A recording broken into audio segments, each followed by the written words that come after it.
This is Make It Plain. Make It Plain. MIP With Masamela Matfumo. Mark Thompson. Make It Plain. Get woke.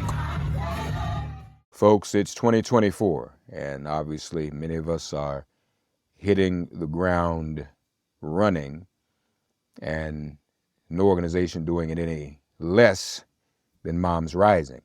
We're happy to have back with us, no stranger to the show, and we admire a great deal the work MomsRising does and the work that she does. She is the Senior Vice President and Chief Strategy Officer at MomsRising. Monifa Bandele joins us again here on Make It Plain. Madam Senior Vice President, welcome back. How are you? Thank you so much for having me. I'm great today. It's a pleasure to have you.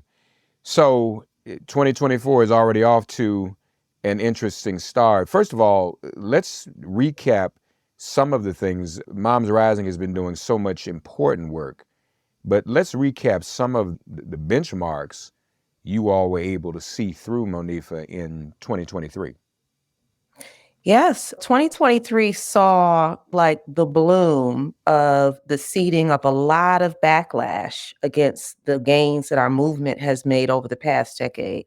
People see what has happened in the recent years and think that people are leaning conservative or that there is this kind of organic growth of pushback to things like comprehensive and correct education, full access to people, to our institutions of higher learning, to books, all the things that we fought for, our reproductive justice, our parents have fought for, that there's just like this organic, emergence of a force against it. But really it's a backlash because we've been winning as a movement so much in the past 10 years and shifting the conversation on these issues in a real radical way. So in 2023, we saw the rise and fall, I'd like to say, of organizations like Moms for Liberty. People have seen them brewing over the past 3 years, throwing book bans in states, attacking queer students, and trying to put in place policies that get rid of books in schools that we know teach accurate history of America.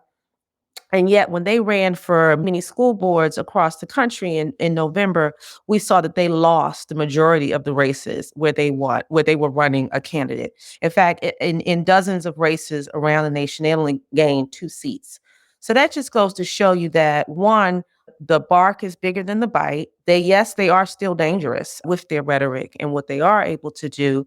But as we are training parents around the country to go into these school board races to push back against this nonsense, because usually it's 2 or 3 people coming like they're 30, but we show up with real parents and say, actually, no, what we want are safe and healthy schools that teach accurate history, and we don't want this kind of mess. So we've been able to really win in that realm. Another thing that they prop up and are a part of is this anti-abortion access movement. And while we did see the fall of Roe, and we're coming up on the anniversary of Roe this weekend, but while we saw the Dobbs decision, not last year, but the year before, which was devastating in a lot of states, we've been winning against abortion bans state by state. And a big example of that was in Ohio, where we mobilized moms specifically who said, I don't want my daughters to have less rights than I have. And there was a resounding win to amend the state constitution in Ohio. So 2023 was really important for us to see what the potential is for 2024. You also, obviously some of these issues carry into 2024. Workplace justice, paid family leave and medical leave. There were some victories there, still a ways to go. There's still a ways to go, but a really big one that we've been working on for actually 10 years was the Pregnant Workers Fairness Act.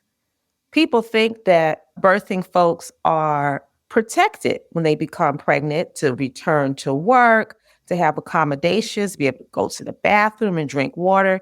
And that's just not the case. Right. It was really on a company by company basis. So passing this federal legislation put in place additional protections. If you work in a factory and you shouldn't be lifting 20, 30, 50 pounds, you're protected. If you're a cashier, you're supposed to have a break, to have water, to be able to go to the bathroom. I know a lot of people think, oh, that wasn't the case Yes, that was not the case before the passing of the Pregnant Workers Fairness Act, which was a really big win for us.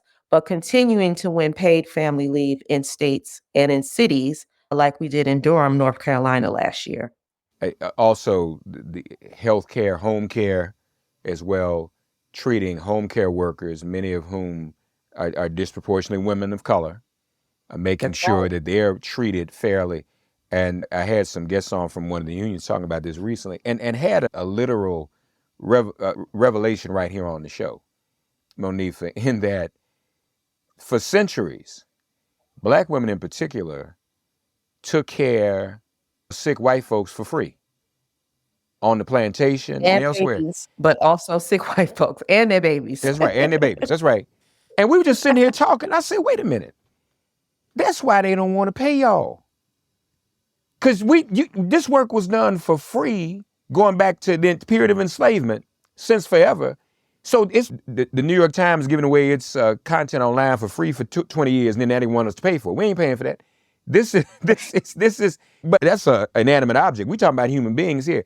They're so used to Black women and now Latina women taking care of folks in the home. We ain't never paid y'all before. Why we gonna pay you now? Why are we going to pay you now?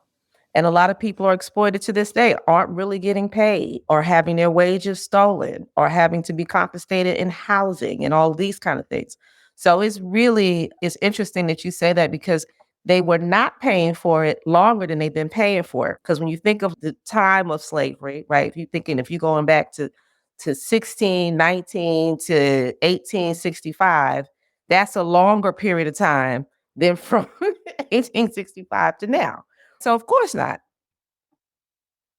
These are some of the things where we know Moms Rising has been doing work. So talk to us about how work on some of these issues continues into 2024. It is great news that Mom's Liberty got shut down. Well, not shut down, but they lost significantly in November. That was a good thing. That said something. All of the races since Roe, the political races since Roe, where women's bodily autonomy has been on the table, those are races we've also won. So this portends, I would hope, for some good things for 2024, but obviously we're still not out of the woods. We're not out of the woods, but we really have to continue to lean on the collective wisdom of Black communities and Black women. Like we said, with the care workers, my grandmother was a domestic worker. Going back to everyone pretty much like us can trace their lineage back to a time where we were the care providers and we were also the midwives. A big issue that we work on is the maternal health crisis. I live here in Brooklyn, where just 2 months ago, another young, healthy Black woman died in childbirth at Woodhull Hospital. People may have heard of it. Just a huge, they declared yesterday that it was an error on the part of the medical staff there. But she's the second one in only just 2 years.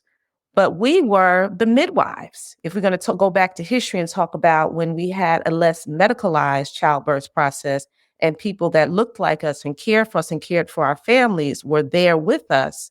And then the shift to make that illegal, now midwifery's coming back, but we can't afford it. Now it's something that's exclusive to people who have resources. But we were the architects of that. Black women were giving birth to white people's babies, our babies, everybody was being cared for by Black women.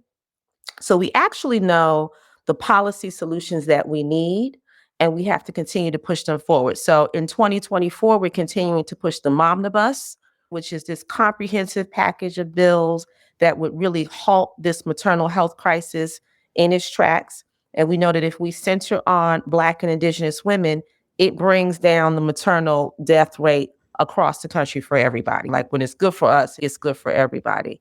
Continuing to fight these workplace issues, but the issue of bodily autonomy really goes beyond abortion access. Even when you look at people who suffered from maternal morbidity or, God forbid, maternal mortality in these hospitals, it many times has been an issue of bodily autonomy. We're not being listened to, our pain not being taken seriously, forcing procedures on us that we don't want. So a bodily autonomy is about abortion and beyond. It's that I know what's best for my body. I know what's best for my family. I know what's best for my community in that way, and so on and so forth. So we're continuing in that vein. We share stories of real people on the ground that are impacted by these issues. We take it right to the halls of power. Sometimes it's the state capitals, but a lot of times we're in the US Capitol. We took moms from 23 states last year to talk about the child care crisis and cliff that we're reaching, and talking to the administration. And then they made that executive order to expand child care. It is really important that the voices of real people impacted by these issues are put forth. And then the last thing I want to say is that in a couple of days, we're facing a cliff in WIC. I don't know if people know about the WIC program, but WIC is a program, it's Women, Infants, and Children. My own mother, who was a social worker, was one of the first WIC directors here in Brooklyn back in the 80s. And it really helps to shore up women who have just given birth. It's nothing from outer space. It's something that developed nations all over the world have in place. Like, it's a no-brainer that you need to have these supports in place. But we don't fully, but we do have it through the WIC program, and it's facing major cuts come January 19th if we don't stop it. So the voices of moms are critical right now. And so we're continuing to mobilize our folks in their stories and fight back. What would the cuts do? Give us an idea of just how bad this is, if you don't mind, the WIC cuts. Yeah, this is really bad. The budget that we have for WIC, the proposed budget for this coming year, is cut by a third. So that's a huge drop off in the amount of services. I have to pull up the exact number of coverage for WIC. This is support for women who are pregnant and with children up to 5 years old. Mm-hmm. So this is really critical. We saw how the child tax credit that went into place during the pandemic really helped to lift folks out of poverty. And then how, so this is a cut. I'm gonna give the number amount. So right now we're asking Congress not to cut $1 billion. That's the proposed cut, $1 billion from the 2024 budget. For the full name of it is a Special Supplemental Nutrition Program for Women, Infants, and Children. Folks know it as WIC. So this is huge. We're seeing money going overseas for all kinds of things. We're seeing an increase in police budgets. We're seeing an increase in prison budgets. You can pretty much come as a state and say you need more prisons, and they'll print the money for you. But when it comes to making sure that we have a nutrition program for children up to 5 years old and their mothers, you want to cut that by $1 billion. Yeah, that's shameful. And that's one of the reasons people talk about Roe and they talk about abortion access. I never just say that. I always say women's bodily autonomy, because it reaches all of that, and not just the aspect of abortion. And I think it's important we understand that this has been the struggle since we've been in this country. The loss of bodily autonomy, Moms for Liberty. They didn't want us to read. That was outlawed. So you want to control the books. You want to control what we read, what we don't read, try to keep us from reading certain things. It reaches a point of insanity. MomsRising also has been doing a lot of work on behalf of immigrant families.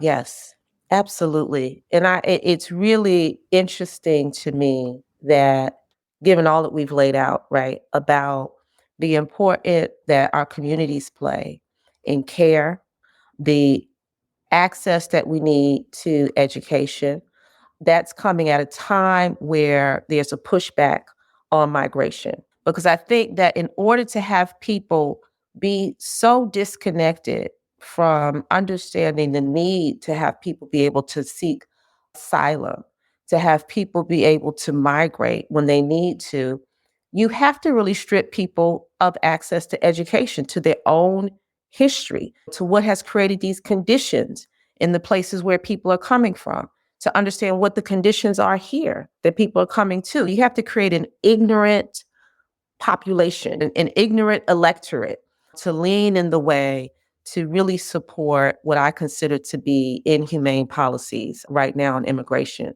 So again, we're working with families, lifting up these stories, really helping to educate people about what immigration to the United States really is about from different countries, and the huge anti-Blackness that really undergirds all of this nastiness that we're seeing in terms of immigration polls and how people are feeling towards new people coming to the country. It's only certain places, right? We don't want, when I say we, people in America in general don't want people to migrate to the United States from. Yeah, yeah. You're absolutely right. Last, what about gun violence? This country still doesn't seem to have the political will, and people in Washington still don't seem to have the political will to do anything, and they're just resigned. And even men in the community are fatigued and worn out and helpless in terms of the constant gun violence we are living in our daily lives. The gun violence is just like these issues in health and family economic security. No one wants to invest in the prevention interventions. And some of that is because there's actually a lot of profit in the other side of it. So when you're talking about healthcare, when you don't invest in the prevention, then you get to invest in the outcomes and disease. And we know that through the healthcare system, that becomes profitable, right, for people who make money to develop things and medications for the disease. This is the same with violence, especially gun violence. When you want to continue to grow police forces and prisons, you don't invest in the things that get to this at the root, right? And so a lot of the care infrastructure, all these things, education, housing, employment, mental health assistance, shutting down the school to prison pipeline, all the things that we lay out at Moms Rising, we know those are the things that curb violence in our communities and in our homes, stable housing. And with gun violence, we know one of the things that curbs gun violence is cutting off the access to military assault weapons owned by individual people who are not a part of any kind of defense army. And so there's a lack of will. And some of that is because of a lack of education and understanding, which we work on. But we can't forget that it's also because there's profit on the other end of that. And when you live in a country now that has more guns than people, and this is since Sandy Hook, like the proliferation of guns in communities and homes in the United States have gone up since the mass shootings of children has had the rise of those incidences have happened, just goes to show you where the focus is, right? The focus is on both the profit and also this really every man for himself, every household for themselves, arming ourselves to the T. What can people do to get involved with the work Moms Rising is doing, Monifa? Yeah, thank you for asking that. And also thank you for having me on. Every time we push these policies, we come across lawmakers who say, oh, my constituents don't feel this way.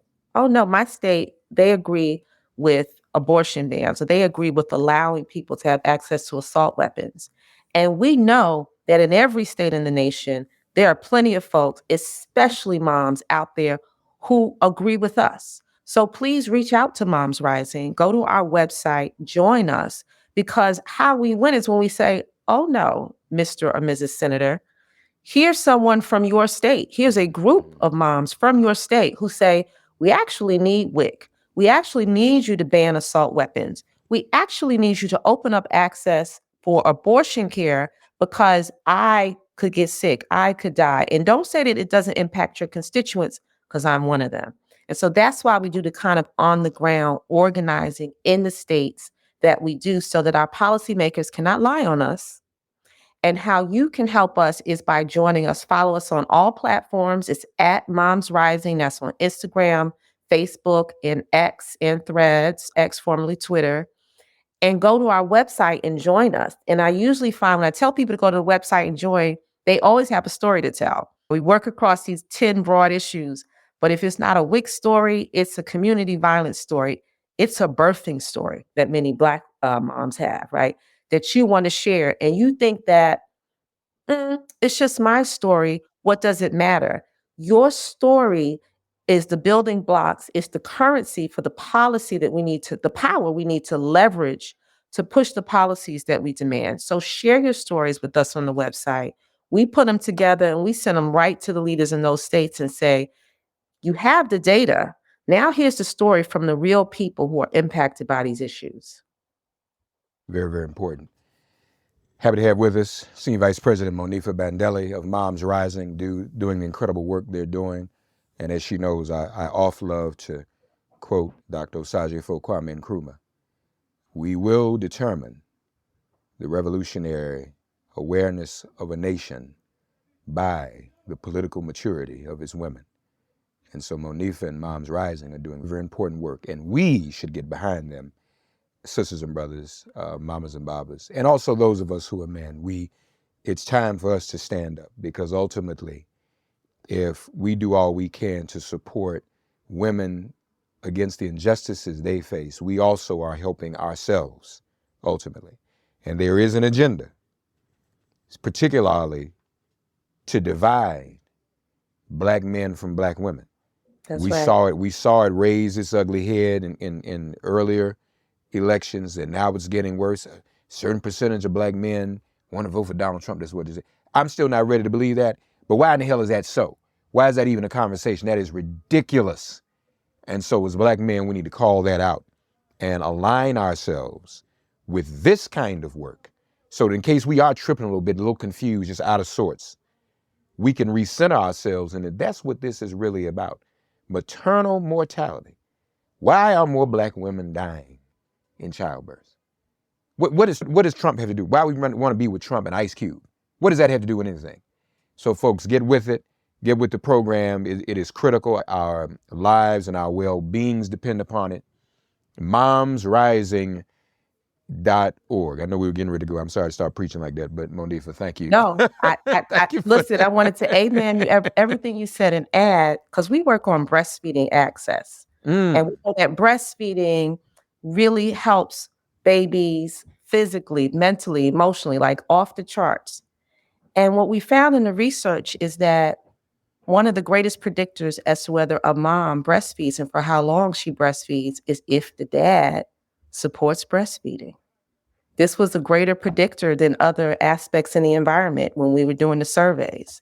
So Black men out there, whether it's stuff that's in the home supporting, encouraging and being supportive around breastfeeding, making sure there's time, room, and space, all the way to supporting these issues.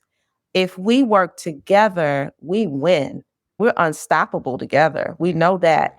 And that's why there's an agenda to divide. Yeah. Black men, please support Black women.